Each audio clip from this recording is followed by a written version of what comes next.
हरि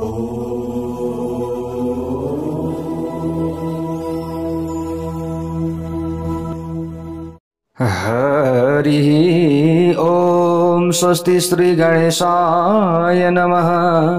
ओम नमो भगवते वासुदेवाय।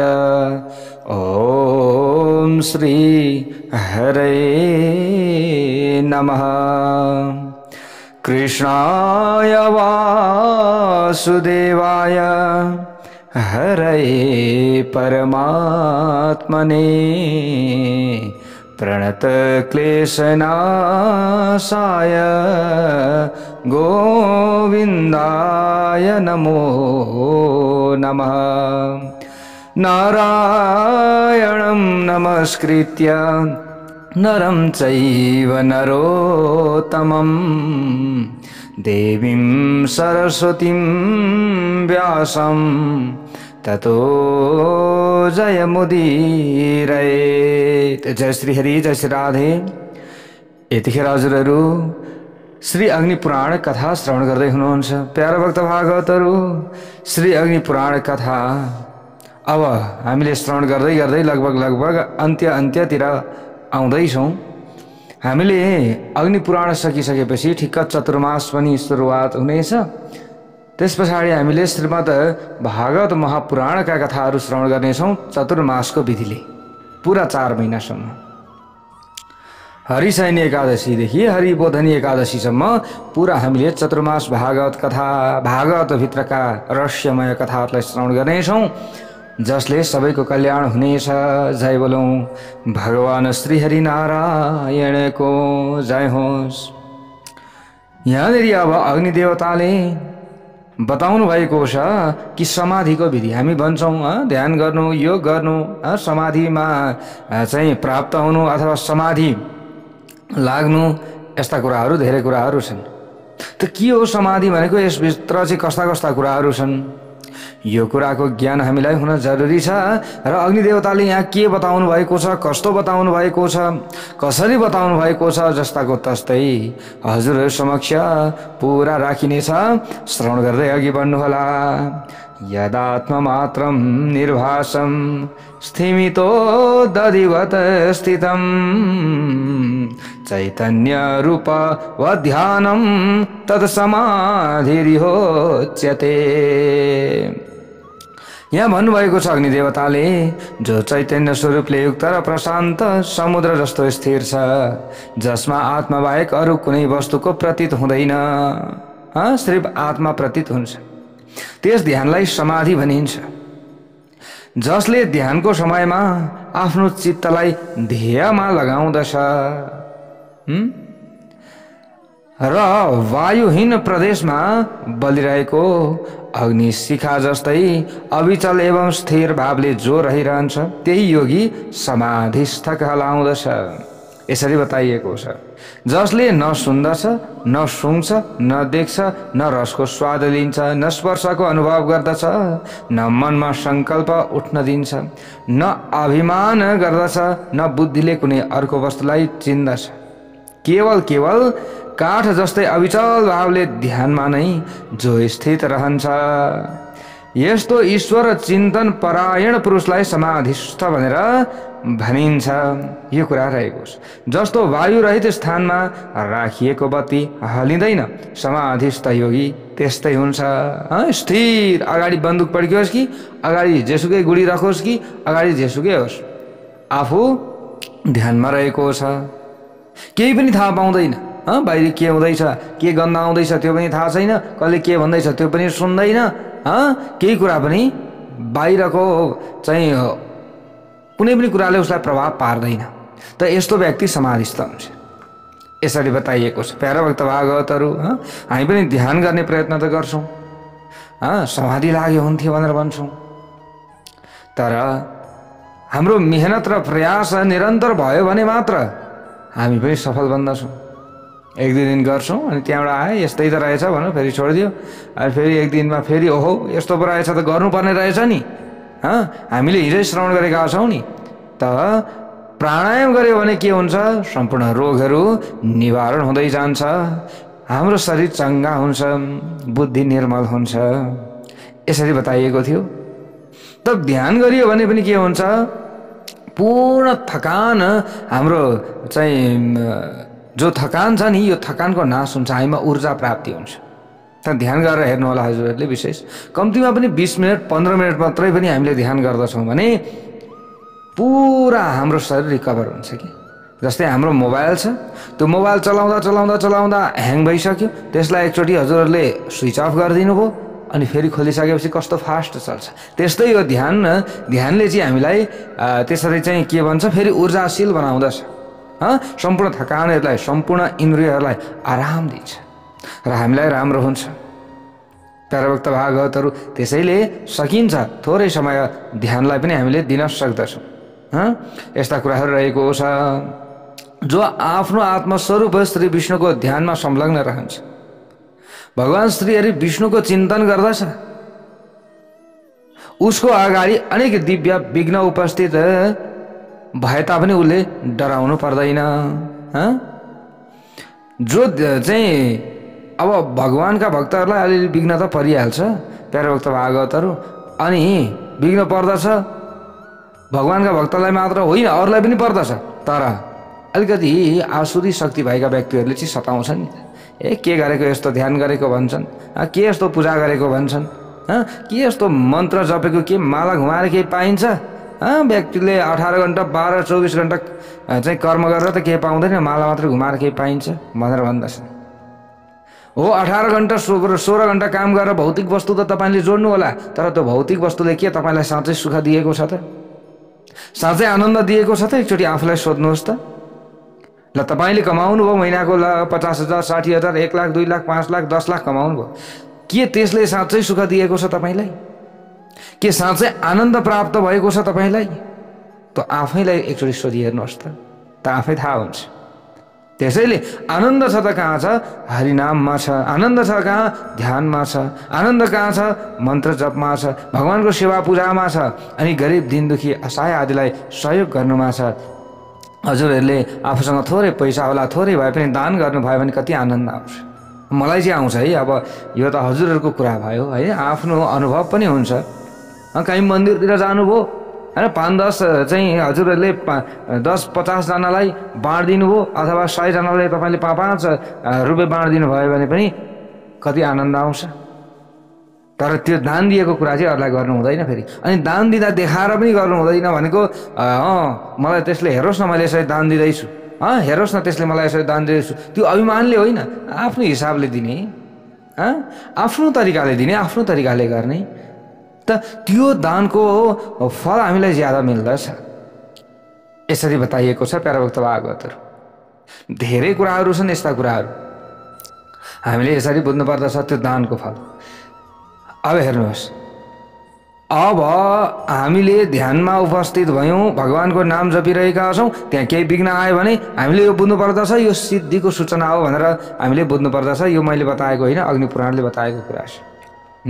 जस्तै मैले भनेको थिएँ नि, भगवानको सेवा पूजा गर्नुहुन्छ, शरीर झिरिङ झिरिङ गर्छ, हाई आउँछ भने पनि तपाईँहरूमा भित्र भएको त्यो नकारात्मक ऊर्जा बाहिर निस्किँदैछ, आसुरी शक्ति बाहिर निस्किँदैछ, तपाईँहरूको शरीर झिरिङ झिरिङ गर्छ, काम आयस्तो गर्छ, अथवा अलिकति बेग्लै किसिमको तपाईँहरूको शरीर हुन्छ भने यो सिद्धिको सूचना हो, तपाईँलाई सिद्धि मिल्दैछ, हजुरले जपेको जुन मन्त्र छ यो मन्त्रले काम गर्दैछ भन्ने कुरा हजुरले आफूले बुझ्ने हो। यो देख्ने कुरा होइन, यो आफूले अनुभव गर्ने कुरा हो नि त। यो कुरा हो साधकलाई माथिबाट तल खसालिन्छ। भरसक त जो साधक छ उसलाई अलिकति थोरै साधनामा विघ्न पनि पुर्याइदिरहेको हुन्छ, अथवा माथि पुगेकोलाई तल खसाउने प्रयत्न पनि गरिरहेको हुन्छ। हामीले सुन्दछौँ, अलिकति यहीँ पनि त कथामा आएको छ, ध्यानमा बसेको छ, तपस्यामा बसेको छ भने देवताहरूले पनि, इन्द्रले पनि अलिकति त हामीलाई मेरो पद पो छिन्न आँट्यो कि भन्ने लाग्छ अरे, अलिकति विघ्न त आउँछ। त्यसैले चिन्ता गर्नु हुँदैन। साधकलाई माथिबाट तल खसाउने काम पनि हुन्छ यहाँ। उसको कान पनि दुख्न सक्दछ, अनेक अङ्गहरूमा शिथिलता पनि घरिघरि अलिकति कहीँ न कहीँ समस्याहरू आउन सक्दछ, तर आत्तिनु हुँदैन। अनेक प्रकारका धातुहरूको दर्शन हुन्छ। उसलाई आफ्नो शरीरमा ठुलो वेदनाको अनुभव पनि हुन सक्दछ, तर आत्तिनु हुँदैन। देवताहरू योगी कहाँ आएर उसलाई दिव्य भोग स्वीकार गर्ने प्रार्थना गर्दछन्। राजाले पृथ्वीको राज्य दिने कुरो गर्दछ होइन। विभिन्न योगी सन्त पुरुष महन्त आदि कहाँ आएर म तपाईँलाई चाहिँ यति दिन्छु, म उति गर्छु भनेर पनि भन्ने गर्दछ। प्यारा भक्त भागवतहरू लोभ्याउन सक्दछन्। यसको मतलब राजाले पृथ्वीको दान दिन्छु पनि भनेर भन्ने गर्दछन्, लोभ्याउन सक्दछन्। ठुला ठुला धनाढ्यले धनको लोभ पनि देखाउन सक्दछन्। वेद आदि सम्पूर्ण शास्त्र स्वयं नै उसको दिमागमा स्फुरित हुन्छन्। यसैद्वारा मनोनुकूल छन्द र सुन्दर विषयबाट युक्त उत्तम काव्यको रचना हुन्छ। दिव्य रसायन, दिव्य औषधिहरू, सम्पूर्ण शिल्प कला उसलाई प्राप्त हुन जान्छन्। यति मात्र होइन, देवेश्वरका कन्याहरू प्रतिभा आदि सद्गुण पनि नभनिकनै उस कहाँ आउँदछन्। विभिन्न कन्याहरू, अप्सराहरू यस्तो हुन सक्दछ। यी सबैलाई जसले घाँस बराबर मानेर, तुच्छ हो यो सबै कुरा, मलाई विघ्न उत्पन्न गराउनका लागि यी कुराहरू प्रकट भइरहेका छन्, यो बुझेर तुच्छ सम्झिएर आफू अगाडि बढ्न सक्यो त उसले सारा संसारलाई जित्न सक्यो। उसैसँग भगवान विष्णु पनि प्रसन्न बन्नुहुन्छ। लोभ लालच भएको छ, मलाई यति भए त हुन्थ्यो, उति भए त हुन्थ्यो भनेर भन्दछ भने लोभ लालच पस्यो भने भगवान श्रीहरि विष्णु प्रसन्न बन्नुहुन्न। यसरी बताइएको छ। र हामीले कसैलाई दिन्छौँ भने पनि दिँदाखेरि पनि लोभ गर्नु हुँदैन, लिन्छौँ भने पनि लिँदाखेरि पनि लोभ गर्नु हुँदैन। यो कुरा बताइएको छ। ल हेर्नुहोस् है, अणिमा आदि गुणमयी विभूतिहरूद्वारा युक्त योगी पुरुषले शिष्यलाई ज्ञान दिन उचित हुन्छ। यदि गुरु हुनुहुन्छ भने गुरुले के दिनु पर्यो? ज्ञान दिनु पर्यो शिष्यलाई। त गुरुसँग के हुन्छ? त्यही ज्ञान हुन्छ होइन, त्यही ज्ञान दिनु पर्यो। इच्छा अनुसार भोगहरू उपभोग गर्दै लय योगका रीतिले शरीरलाई परित्याग गर्छन्। यसरी बताइएको छ। र विज्ञान आनन्दमय ब्रह्म अनि यस्तै प्रकारले यी स्वरूप आफ्नो आत्मामा स्थित हुन्छन्। मैले ऐना शरीरको प्रतिबिम्ब देखाउन असमर्थ भए चाहिँ अन्तःकरण वासना शून्य नभएको योगी आत्मज्ञान प्राप्त गर्न असमर्थ हुन्छ भनेर यसरी बताइएको छ। सबै प्रकारका रोग दुःखहरूको आश्रय शरीर नै हो। यो शरीर नै हो नि त, सबै अनुभव गर्छ। दुःख परेको छ, सुख मिलेको छ, मलाई चाहिँ यो अङ्गमा चाहिँ पीडा भएको छ अथवा त्यो अङ्गमा मलाई सञ्च भएको छ, यो सबै आफूले अनुभव गरिरहेको हुन्छ।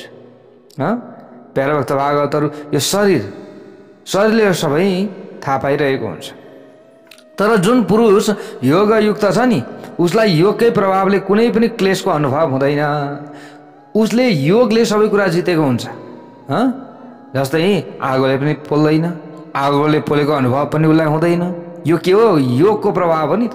कथाहरूमा सुन्नुभएको होला, विभिन्न ऋषिहरूलाई सुली चढाउँदाखेरि त आफ्नो योगको प्रभावले गर्दा त्यो सुलीले छेड्न सकेन। यस्ता कुराहरू छन् प्यारा भक्त भागवतहरू। अब कुनै पनि क्लेशको अनुभव हुँदैन। यसको मतलब जस्ता कि एउटै आकाश भिन्न भिन्न उपाधिमा भिन्न भिन्न जस्तो प्रतीत हुन्छ र एउटै सूर्य अनेक जलपात्रमा अनेकौं जस्तो लाग्दछ, त्यस्तै प्रकारले आत्मा एउटै भए तापनि अनेक शरीरमा स्थित हुनाले अनेकौं प्रतीत हुन जान्छ। आकाश, वायु, तेज, जल र पृथ्वी यी पाँच भूत ब्रह्मकै स्वरूप हुन्। अग्नि, पृथ्वी, वायु, जल, आकाश यो सबै परमात्माकै स्वरूप हो। यो सम्पूर्ण लोक आत्मा हो। आत्माबाट नै चराचर जगतको अभिव्यक्ति हुन्छ। जस्तो कुमालेको माटाले लौरो र चक्काको सहायताबाट गाग्रो बनाउँदछ, अथवा जुन प्रकार घर बनाउने मानिसले चाहिँ घाँस, माटो र काठबाट घर तयार गर्दछ, उसै प्रकार जीवात्माले इन्द्रियलाई साथ लिएर कार्य करण संगतालाई एकत्रित गरेर भिन्न भिन्न योनिहरूमा आफूलाई उत्पन्न गर्दछ। यस्ता प्रकारले यी कुराहरू बताइएको छ प्यारा भक्त भागवतहरू। कर्मबाट हुने दोष, मोह र स्वेच्छाले नै मानिस बन्धनमा पर्दछ। आफूले गरेको कर्म अनुसार नै उसलाई विभिन्न कुराहरू प्राप्ति हुन्छ। यसरी बताइएको छ प्यारो भक्त भागवतहरू। आफूले जस्तो कर्म गर्यो उस्तै फल पायो यसको मतलब। यो त बारम्बार मैले भन्ने गरेको छु। अनि ज्ञानबाट उसको मुक्ति हुन्छ। ज्ञान प्राप्त गर्न सक्यो त उसको मुक्ति भयो, त ज्ञान प्राप्त गर्न सकेन त उसको मुक्ति भएन। यस्ता प्रकारका धेरै कुराहरू छन्। योगी पुरुष धर्मानुष्ठान गर्नाले कहिले पनि रोगी हुँदैन। धर्मको अनुष्ठान गर्ने व्यक्तिलाई कुनै पनि समस्या हत्तपत्त पर्दैन। यदि परिहाले तापनि ती समस्याहरू बिस्तार बिस्तार टरेर जान्छ, छिटो टर्छ। बत्ती तेलको भाँडो र तेल यी तीनैवटाको संयोगले नै प्रकाश हुन्छ होइन। जस्तै तेलको भाँडो चाहियो, त्यो तेलको भाँडोमा चाहिँ तेल लगाउनु पर्यो, बत्ती चाहियो अनि बत्ती छल्काउनु पर्यो। यो सबै संयोग भयो भने मात्र प्रकाश फैलिन्छ, नभए कहाँबाट प्रकाश फैलिन्छ त? फैलिँदैन नि। हो, यिनीहरूमध्ये कुनै एकको अभाव बिना प्रकाश हुँदैन। त्यस्तै अब यहाँ बताइएको छ योग र धर्म बिना विकार वा रोग उत्पन्न हुन्छ र यस प्रकार चाहिँ अकालमा नै प्राण गुमाउनु पर्ने हुन्छ। धर्म गरेको छैन, योग गरेको छैन भने अकालमा नै व्यक्तिको मृत्यु हुन्छ। अकालमा नै आफ्नो हृदयभित्र ज्योति जस्तै प्रकाशमान आत्मा छ। त्यसका सेतो, कालो, खैरो, पहेँलो, नीलो, कैलो, रातो आदि रङका अनन्त किरणहरू फैलिएका छन्। विभिन्न किसिमका किरणहरू छन्। तीमध्ये एउटा किरण सूर्यमण्डललाई छेडेर सधैँ माथितिर गइरहेको हुन्छ।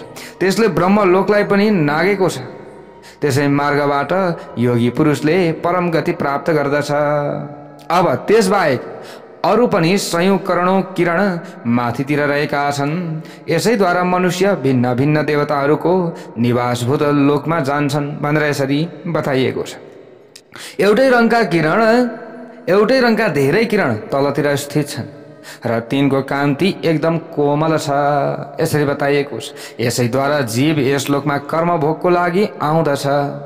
समस्त ज्ञानेन्द्रिय, मन, कर्मेन्द्रिय, अहंकार, बुद्धि, पृथ्वी आदि 5 भूत अनि अव्यक्त प्रकृति यी क्षेत्र यिनीहरूलाई के भनिन्छ? क्षेत्र भनिन्छ। आत्मा नै यस क्षेत्रका ज्ञान भएको क्षेत्रज्ञ भनिएको छ। आत्मा के हो? क्षेत्रज्ञ हो। त्यो क्षेत्रलाई जान्नेवाला हो कि यसको मतलब हामीले यसरी बुझ्नु पर्यो। क्षेत्रज्ञ त्यही सम्पूर्ण भूतको ईश्वर हो। सत असत जो सद असद यी सबै उसैका के हुन्? स्वरूप हुन् भनेर बताइएको छ। व्यक्त प्रकृतिबाट समष्टि बुद्धिको उत्पत्ति हुन्छ। त्यसबाट अहंकार उत्पन्न हुन्छ। अहंकारबाट आकाश आदि 5 भूत उत्पन्न हुन्छन्। ती उत्तरोत्तर अधिकार गुण भएका छन् भनेर बताइएको छ। शब्द, स्पर्श, रस, रूप, रस र गन्ध यी क्रमशः ती 5 भूतका गुण हुन् भनेर बताइएको छ। यी मध्ये जुन भूत जसको आश्रयमा छ त्यो त्यसैमा लीन हुन जान्छ। सत्व, रज र तम यी अव्यक्त प्रकृतिका नै गुण हुन् भनेर बताइएको छ। जीव अनि रजोगुण तमोगुणबाट जो जीव छ नि त्यो जीव चाहिँ रजोगुण तमोगुणबाट आविष्ट भएर चक्र जस्तै घुमिरहन्छ भनेर पनि बताइएको छ। जो सबैको आदि भएर पनि स्वयं अनादि छ उही परम पुरुष परमात्मा हो भनेर पनि बताइएको छ। मन र इन्द्रियले जसलाई ग्रहण गर्दछ त्यही विकार कहलाउँदछ। त्यही विकार कहलाउँदछ। जसबाट वेद, पुराण, उपनिषद, श्लोक, सूत्र, भाष्य र अन्य वाङ्मयको उपस्थित भएका छन् त्यही परमात्मा हो भनेर पनि बताइएको छ। जय बोलो भगवान श्री हरि नारायणको जय होस्। पितृयान मार्गको उपविधिबाट लिएर अगस्त्य ताराको बीचमा रहेको मार्गबाट सन्तानको कामना गर्ने अग्निहोत्री व्यक्ति स्वर्गमा जान्छन्। अब कस्ता व्यक्ति कहाँ जान्छन् भन्ने कुरा पनि छ यहाँनिर। प्यारे भक्त भागवतहरू यी सबै कुरा हामीले बुझ्न जरुरी छ। जुनसुकै दानमा तत्पर र 8 गुणले युक्त हुनेहरू, जुनसुकै जस्तो सुकै प्रकारका दानहरू हुन्छन्, विभिन्न प्रकारका दानहरू हुन्छन्, ती दान गर्न तत्पर व्यक्तिहरू यस्तै प्रकारले अब 8 गुणले युक्त हुनेहरू पनि त्यस्तै प्रकारले यात्रा गर्दछन्। यसरी बताइएको छ। 88,000 गृहस्थ मुनि सबै धर्मका प्रवर्तक हुन् र तिनै पुनरावृत्तिका बीज मानिएका छन् भनेर पनि बताइएको छ। ती सप्तऋषि र नागविधिको बीचको मार्गबाट देवलोकमा गए यसरी बताइएको छ। त्यही 88,000 जो मुनि छन् 88,000 भनेर हामीले भन्ने गर्दछौँ, ती मुनिहरू सबै प्रकारको आरामबाट वञ्चित छन्। ती तपस्या, ब्रह्मचर्य, आसक्ति, त्याग र मेधाशक्तिको प्रभावले कल्प पर्यन्त भिन्न भिन्न दिव्य लोकमा निवास गर्दछन् भनेर यसरी बताइएको छ। किनभने योगयुक्त छन्, ध्यानयुक्त छन्। वेदको निरन्तर स्वाध्याय, निष्काम यज्ञ, ब्रह्मचर्य, तप, इन्द्रिय संयम, श्रद्धा, उपवास र सत्यभाषण यी आत्मज्ञानका उपाय हुन्। सबै द्विज जातिले सत्वगुणको आश्रय लिएर आत्मतत्त्वको श्रवण, मनन अनि निधिध्यासन एवं साक्षात्कार गर्नु उचित हुन्छ। जसले यसलाई यसै प्रकार जान्दछ, यसरी बुझ्नु पर्यो। जसले वानप्रस्थ आश्रमको आश्रय लिइसकेको छ र परम श्रद्धाले युक्त भएर सत्यको उपासना गर्दछ, ती सबै क्रमशः यहाँनिर अग्नि, दिन अनि शुक्लपक्ष, उत्तरायण, देवलोक, सूर्यमण्डल र विद्युतका अभिमानी देवताहरूका लोकमा जान्छन्, यसरी बताइएको छ। अब त्यस्तै प्रकारले यहाँ धेरै कुराहरू बताइएको छ। जान्छन्, त्यस पछाडि पुरुष त्यहाँ गएर तिनीहरूलाई साथै लिएर जान्छ, अथवा त्यहाँ आएर जे जे कुरा बतायो तिनीहरूलाई साथमा लिएर जान्छ र ब्रह्मलोकको निवासी बनाउँछ। त्यसले उनीहरूको यस लोकमा पुनरावृत्ति हुँदैन कहिल्यै पनि। जसले यज्ञ, तप र दानबाट स्वर्गलोकमा अधिकार प्राप्त गर्दछ, ती क्रमशः धूप, धूम, रात्रि, कृष्णपक्ष, दक्षिणायन, पितृलोक, चन्द्रमाका अभिमानी देवताहरूका लोकमा जान्छन् भनेर यसरी बताइएको छ। अब यस्तै प्रकारले यहाँ बुझ्नुपर्ने कुराहरू छ, धेरै कुराहरू बुझ्नुपर्ने रहेको छ। हजुरहरूले बुझिहाल्नुहुन्छ प्राय। अब फेरि के हुन्छ त भन्दा आकाश, वायु, जलको मार्गबाट हुँदै यस पृथ्वीमा फर्केर आउँदछन्। यस प्रकार ती यस लोकमा जन्म र मृत्युपछि पुनः त्यसै मार्गबाट यात्रा गर्दछन्। जसले जीवात्माका यी दुई मार्गलाई जसले जान्दैन त्यो सर्प, किरो, माकुरो आदि हुन्छ भनेर पनि बताइएको छ। हृदय आकाशमा बत्ती जस्तै प्रकाशमान ब्रह्मलाई ध्यान गर्नाले जीव अमृत स्वरूप हुन जान्छ। जीव के हुन्छ? अमृत स्वरूप हुन जान्छ। न्यायबाट धन उपार्जन गर्ने, तत्व ज्ञानमा स्थित, अतिथि प्रेमी, श्राद्धकर्ता र सत्यवादी छ भने अब के हुन्छ त? त्यस्तो गृहस्थ पनि मुक्त हुन जान्छ। जय बोलौं भगवान श्री हरि नारायणको जय होस्, यसरी बताइएको छ। प्यारा भक्त भागवतहरू यस्ता प्रकारका धेरै ज्ञानका कुराहरू छन्, धेरै कुराहरू बुझ्नुपर्ने कुराहरू छन्। त यहाँनिर अब ब्रह्म विज्ञानको बारेमा पनि बताइएको छ। ब्रह्मको बारेमा, ब्रह्म विज्ञान के हो यसको बारेमा पनि यहाँनिर बताइएको छ। अग्निदेवता भन्नुहुन्छ ब्रह्म ज्ञानम प्रवक्ष्यामि संसार ज्ञान मुक्तये अयमात्मा परम ब्रह्म अहमस्मीति उच्यते, यहाँनिर बताइएको छ। अब यहाँ बताइन्छ संसार रूप अज्ञान जनित बन्धनबाट छुटकारा पाउनका लागि ब्रह्म ज्ञानका बारेमा यहाँ बताइएको छ। यो आत्मा परब्रह्म हो र त्यो ब्रह्म म नै हुँ भन्ने निश्चय भएपछि मनुष्य के हुन्छ? मुक्त हुन्छ। त मुक्त हुन चाहने व्यक्तिहरूका लागि हो एउटा। घट आदि वस्तुहरू जस्तै यो शरीर देखिने हुनाले आत्मा होइन। यो शरीर त देखिन्छ नि त, यो शरीर त्यसैले आत्मा होइन। आत्मा अलग छ, यो शरीर अलग हो, यसरी बताइएको छ प्यारा भक्त भागवतहरू। किनकि सुतेको समयमा वा मृत्युपछि शरीरदेखि आत्मा भिन्न छ। सुतेको समयमा पनि शरीरदेखि आत्मा के छ? भिन्न छ। कुरो निश्चित रूपले बुझिन्छ, यो बुझिन्छ। मृत्यु पछाडि सुतेको अवस्थामा यो शरीर भन्दा भिन्न आत्मा छ। यदि शरीर नै आत्मा भएको भए सुतेका समयमा वा मरेपछि पनि पूर्ववत नै व्यवहार गर्दथ्यो, तर त्यस्तो हुँदैन। हुन्छ त? हुँदैन। आत्मा अविकारी आदि विशेषण, जो आत्मा भनेको अविकारी विशेषण, समान विशेषणले युक्त निर्विकार रूपमा प्रतीत हुन्छ, यसरी पनि बताइएको छ। आँखा आदि इन्द्रियहरू पनि आत्मा होइनन्, यो कुरा बुझ्नु पर्यो। हाम्रो यो हात पनि आत्मा होइन, खुट्टा पनि आत्मा होइन, आँखा पनि आत्मा होइन, नाक पनि आत्मा होइन।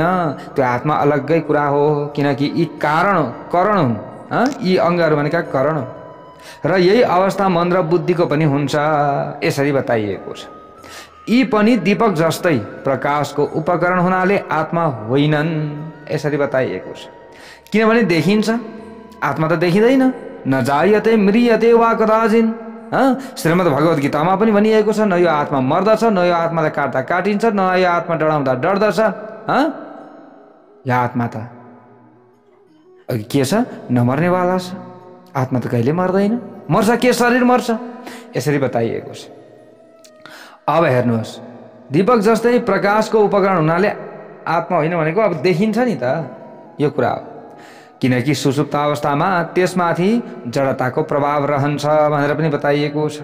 जाग्रत र स्वप्न अवस्थामा प्राणसँग चैतन्य मिलिरहेको हुन्छ, यो बुझ्नु पर्यो। यसैले त्यो पृथक लाग्दैन। तर सुसुप्त अवस्थामा प्राण विज्ञान रहित हुन्छ भन्ने कुरो प्रष्ट रूपले बुझ्नु पर्दछ। यी बुझ्ने कुराहरू रहेका छन्। प्यारा भक्त भागवतहरू धेरै कुराहरू छ, यहाँ ज्ञानका कुराहरू छ। हामीले थाहा पाइराख्नुपर्ने, बुझिराख्नुपर्ने, जानिराख्नुपर्ने धेरै कुराहरू यहाँ छन्, थाहा पाइन्छ। अतएव आत्मा इन्द्रिय आदिको रूप होइन, इन्द्रिय आदि आत्माको करण मात्र हुन्। अहङ्कार पनि आत्मा होइन, किनकि शरीर जस्तै यो पनि आत्माबाट पृथक उपलब्ध हुन्छ भनेर बताइएको छ। त त्यो आत्मा भन्ने कुरो त अलग्गै भयो नि त, हामीले यसरी बुझ्नु पर्यो। ल हेर्नुहोस् है, पूर्वोक्त शरीर आदिबाट भिन्न यो आत्मा सबैको हृदयमा अन्तर्यामी रूपबाट स्थित छ यसरी बताइएको छ। प्यारा भक्त भागवतहरू, यो रातमा बलिरहेको बत्ती जस्तै सबैको द्रष्टा र भोक्ता हो। यसैले सबै कुरा देख्दछ, यसैले सबै कुरा चाहिँ हाम्रा लागि शुभ अशुभका कुराहरू यही आत्माले सबै कुरा गरिरहेको हुन्छ। यो साक्षी छ। यसको मतलब समाधिको आरम्भकालमा मुनले यस प्रकार चिन्तन गर्नुपर्दछ। अब यहाँ ब्रह्मबाट आकाश, आकाशबाट वायु, यस्तै प्रकारले वायुबाट अग्नि, अग्निबाट जल, जलबाट पृथ्वी, पृथ्वीबाट सूक्ष्म शरीर प्रकट भएको हो भनेर बुझ्नु पर्यो। अपञ्चीकृत भूतबाट पञ्चीकृत भूतको उत्पत्ति भएको हो। अनि स्थूल शरीरको ध्यान गरेर ब्रह्ममा त्यसको लय भएको भावना गर्नुपर्दछ। पञ्चीकृत भूत उनको कामलाई विराट भनिन्छ। पञ्चीकृत भूत र यस्तै प्रकारले उनको कामलाई के भनिन्छ, विराट भनिन्छ। आत्माको यो स्थूल शरीर अज्ञानले कल्पिएको छ। इन्द्रियद्वारा हुने ज्ञानलाई धेर पुरुष जाग्रत अवस्थामा मान्दछन्। जाग्रतमा अभिमानी आत्माको नाम विश्व हो यसरी बताइएको छ। यो इन्द्रिय विज्ञान जाग्रत अवस्था र त्यसको अभिमानी देवता तिनै प्रणवको प्रथम मात्रा आकारको स्वरूप हो यसरी बताइएको छ। अपञ्चीकृत भूत र उसको कार्यलाई लिङ्ग भनिएको छ। 10 इन्द्रिय, पंच तन्मात्रा अनि मन बुद्धि यी 17 तत्त्वहरूले युक्त आत्माको सूक्ष्म शरीर छ। त्यसलाई हिरण्यगर्भ नाम दिइएको छ। त्यसलाई लिङ्ग पनि भनिन्छ, स्वरूप। जाग्रत अवस्थाको संस्कारबाट उत्पन्न विषयहरूको प्रतीतिलाई स्वप्न भनिन्छ। जाग्रत अवस्थाको संस्कारबाट उत्पन्न हुने विषयहरूको प्रतीति हुन्छ नि, जस्तै अब हामी दिनभर एउटा काम गरेका हुन्छौँ, केही कुराहरू सोचेका हुन्छौँ, अनि राति सुत्छौँ, सुतिसकेपछि सपना आउँछ हामीलाई। दिनभरि हामीले त्यही सोच्दछौँ, त्यही काम गरेको खालको सपना देखियो भने त्यसको शुभ अशुभ फल पनि कम हुन्छ। तर हामीले जे कुरा सोच्दै सोचेका थिएनौँ त्यो कुरा सपनामा देखियो भने त्यसको शुभ अशुभ फल पनि फेरि सही हुन्छ। हेर्नुहोस् है, अब हामीले जे काम गरेका हुन्छौँ, अथवा हामीलाई शुभ हुनुहुन्छ अथवा अशुभ हुनुहुन्छ भने त्यो कुरा, त्यो झल्काउने, त्यो चाहिँ बुझाउने कुरा पनि यो सपनामा हुन्छ। जाग्रत अवस्थामा गरेका संस्कारबाट उत्पन्न हुने विषय हो, यसलाई स्वप्न भनिन्छ। प्यारा भक्त भागवतहरू यसरी बुझ्नु पर्यो। त्यसको अभिमानी आत्मा तैजस नामले प्रसिद्ध छ। यो जाग्रतको प्रपञ्चबाट भिन्न छ। प्रणवको अर्को मात्रा प्रणव यहाँ बताइएको छ कि प्रपञ्चबाट भिन्न, प्रणवको अर्को मात्रा उकार रूप हो पनि यहाँ भनेर बताइएको छ। स्थूल र सूक्ष्म दुवै शरीरको एउटै कारण हो आत्मा। एउटै कारण के हो, आत्मा हो यसरी बताइएको छ। आभासयुक्त ज्ञानलाई अध्याहृत ज्ञान भनिन्छ। के भनिन्छ, अध्याहृत ज्ञान भनिन्छ। यस अवस्थाको साक्षी ब्रह्म न सत हो, न असत र न सदसत रूप नै हो। त्यो ब्रह्म न सद न असद। त्यस्तो छ। त्यो न त अवयवयुक्त छ न अवयवबाट रहित, न भिन्न छ न अभिन्न छ, भिन्न भिन्न रूप पनि छैन। त्यो सधैँ अनिर्वचनीय छ। यस बन्धनभूत संसारलाई सृष्टि गर्ने पनि उही हो। यसरी बताइएको छ। ब्रह्म एक हो र केवल ज्ञानबाट प्राप्त हुन्छ। यो कर्मद्वारा त्यसको उपलब्धि हुन सक्दैन। यसरी बताइएको छ प्यारा भक्त भागवतहरू। बाह्य ज्ञानको साधनभूत इन्द्रियहरू सर्वथा लय भएपछि केवल बुद्धिको स्थिति मात्र रहन्छ र त्यस अवस्थालाई सुषुप्ति भनिन्छ। बुद्धि र सुषुप्ति दुवैका अभिमानी आत्माको नाम प्राज्ञ हो। यसरी बताइएको छ प्यारा भक्त भागवतहरू।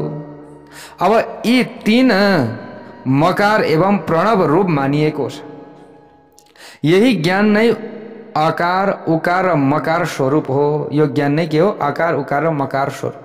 यसरी बताइएको छ। अहम पदको लक्ष्यार्थभूत चित्त स्वरूप आत्मा यी जाग्रत र स्वप्न आदि अवस्थाहरूको साक्षी हो। अब यस्तै प्रकारले त्यस अज्ञान र त्यसको कार्यभूत संसार आदि बन्धन छैन। त्यसमा के छैन? अज्ञान र त्यसको कार्यभूत संसार आदि बन्धन छँदा पनि छैन। यसरी बताइएको छ। म नित्य शुद्ध बुद्ध मुक्त सत्य आनन्द एवं अद्वैत स्वरूप ब्रह्म हूँ। म ज्योतिर्मय पर ब्रह्म हूँ। सधैँ मुक्त प्रणव ओम वाक्य परमेश्वर हूँ। म नै ज्ञान र समाधि रूप ब्रह्म हूँ। यो चिन्तन गर्नु पर्यो। बन्धनलाई नाश गर्ने पनि म नै हुँ। अरू को हुन सक्दछ? मैले नै नाश गर्ने हो। अरू कसैले आएर बाहिरबाट आएर नाश गरिदिने होइन। निरन्तर आनन्दमय सत्व सत्य ज्ञान र अनन्त आदि नामले लक्षित परब्रह्म पनि म नै हुँ। यो भाव हुनु पर्यो नि। यो आत्मा परब्रह्म हो।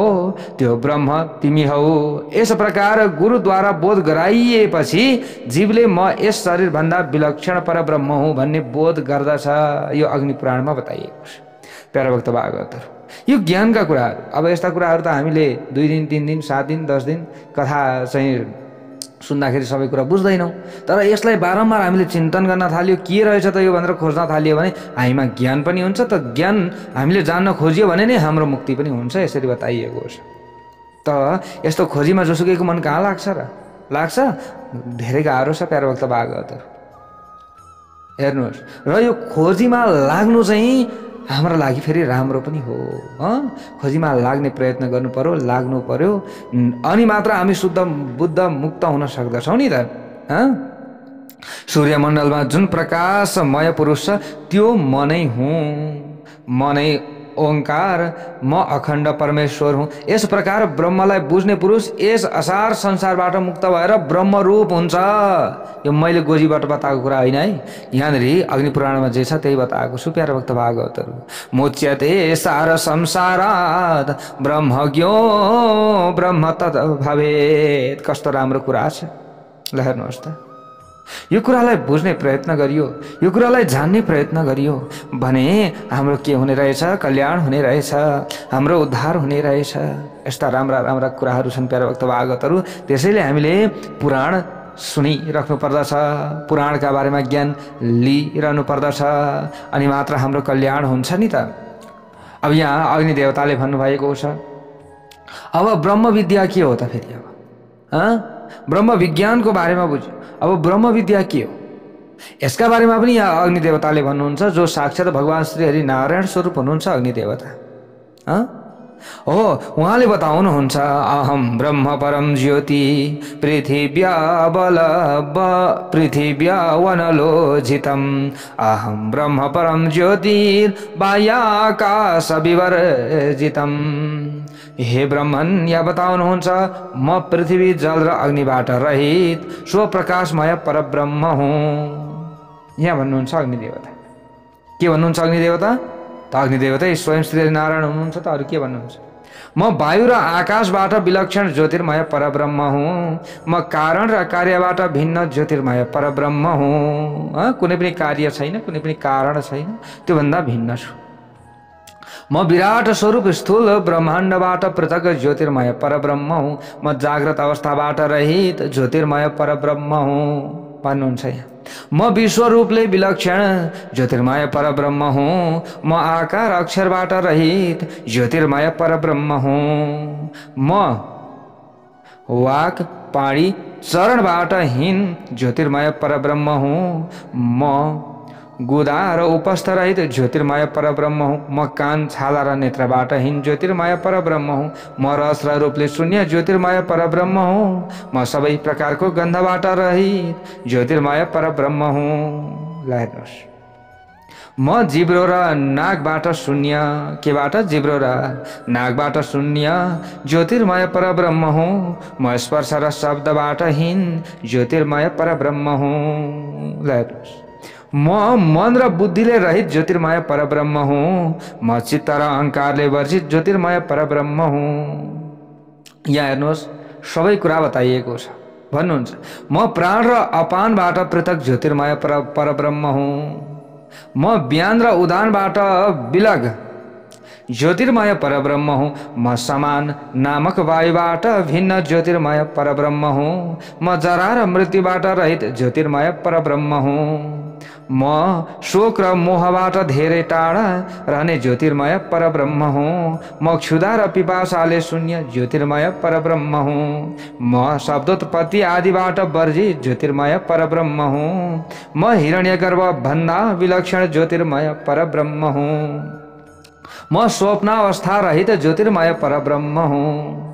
म तेज आदिबाट पृथक ज्योतिर्मय परब्रह्म हुँ। म अपकार आदिबाट हीन ज्योतिर्मय परब्रह्म हुँ भनेर यसरी यहाँ पुरा बताउँदै हुनुहुन्छ। अब अझै अगाडिका ज्ञानका कथा प्रसङ्ग, भगवानका वाणी हामीले भोलि श्रवण गर्नेछौँ। जय बोलौँ भगवान श्री हरिनारायणको जय हो।